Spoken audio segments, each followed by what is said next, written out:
Við erum að hlusta á kvöldgesti Tómasar. Þetta alltaf á rólegu nótunum hjá okkur. Við sitjum hér og spjöllum yfir kaffibolla og meðan húmið fellur á og róin svífur yfir djúpóðu dal. Ég hef verið að fá til mín fulltrúa ýmissa samtaka undanfarin kvöld og ég held því áfram í kvöld. Hingað til mín í þáttinn kominn Jónas Tómas Ólafsson en hann frá nýstofnuðum stuðningshópi hér í Reykjavík. Velkomin Jónas Tómas. Þakka þér fyrir. Jónas Tómas, þú ert með astma. Hvað það? Þú ert með astma? Ha, síðan hvenær? Hvenær skeiði það? Hvenær skeiði það? Það veit ég ekki, ég hef aldrei séð það áður. Nú, hvernig veistu þá að ég er með astma? Veitu, hvernig veit ég að þú ert með astma? Já, hvernig veistu að ég er með astma þegar þú hefur aldrei séð mig áður? Heyrðu það á röddinni eða? Nei. Ertu læknir? Nei. Hvernig veistu þá að ég er með astma? Nú, þú ert frá astmasamtökunum, maður. Astmasamtökunum? Já. Já, nei. Það hefur orðið hérna smá misskilningur. Nú? Ég er frá astnasamtökunum. Astnasamtökunum? Já. Með enni? Já. Astnasamtökunum? Einmitt. Já. Astnasamtökunum. Ekki segja, ég veit. Þið eru hópur algjöra astna sem hafi komið saman til að stofna hagsmunasamtök fyrir aðra sem eru líka algjöra astnar. Astnasamtökin berjast fyrir auknum lýðréttindum þeirra sem eru astnar. Nei, það... Svo hittist öðru hvori hjá astnasamtökunum og skriðu upp í pont og segir ég heiti Jónas og ég er astni og þá segja allir hinir astnarnir hæ Jónas. Nei. Og svo segja frá því hvað eru miklar astnar og hinir astnarnir hlæja og segja djöfisins astni maður, þetta er nú meiri astni. Nei, sko, Íslenskir astnar saminist, við erum algjörir astnar og skommumst okkur ekkert fyrir það. Djöfulsins hálfvita gangur alltaf hreint.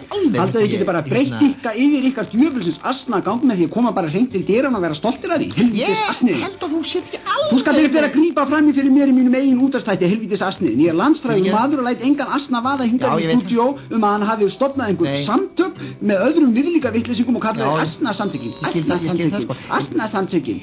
Gat ykkur ekki dottið neitt gáfulegra í hug asnarnir? Ég hafi ekki skilið af því hvað ég var að segja, sko. Nobody. Þú ert svo mikið nobody, þú getur ekki farið í kringluna nema yfir annatíma. Það opnast ekki fyrir þér dyrnar, við skynjararnir nema þig, þú ert svo mikið nobody. Þú er ekki alveg skilið. Þegir þú? Ég skal svífela þig svoleiðis hérna í útvarpinu og eigið aldrei viðreisnar von, aumingi. Já, en... Haltu kjafti, mamma þín var alltaf blindfull og stóð djúsandi við eldavélina og pappa þín var alltaf með í maðan, alltaf með ræpu. Þessin ertu svona mikið lasti. Stopp! Hvað? Sko, þetta er ekki alveg rétt. Nú, djúsaði mamma þín ekki? Nei, ég meina, ég meina, sko, það skiptir ekki máli, sko. Astnasamtök eru ekki samtök astna, sko, það eru samtök bænda. Bænda? Sko, þið bændur, hættu nú bara að taka ykkur bændur. Býttu ekki að halda áfram, sko, aðeins lemur. Sko, við ætlum að fara að flytja inn astna. Flytja inn? Astna, sko. Astnasamtökin eru samtök bænda sem ætla að fara að flytja inn og rækta astna. Dýrin, þú veist. Samtök bænda sem ætla að fara að flytja inn og rækta astna á Íslandi? Já. Ó. Fyrirgefa þið skildi kalla þið asna. Já, það er allt í lagi. Fyrirgeðu að þið skildi segja þetta hana mömmu og pappa þig. Það er nú í lagi, það er allt í lagi. Er það allt í lagi? Já, þetta var bara svona á misskilningur, geti nú komið fyrir hvað sem er. Allt í lagi? Já. Hér er ég svoleiðis búin að ausa yfir því svífurðingum, draga mannorðið ofan í ræsið, velta æruðinu upp úr rennusteinunum þannig að þú áttir ekki viðreisnar von og það er allt í lagi. Já.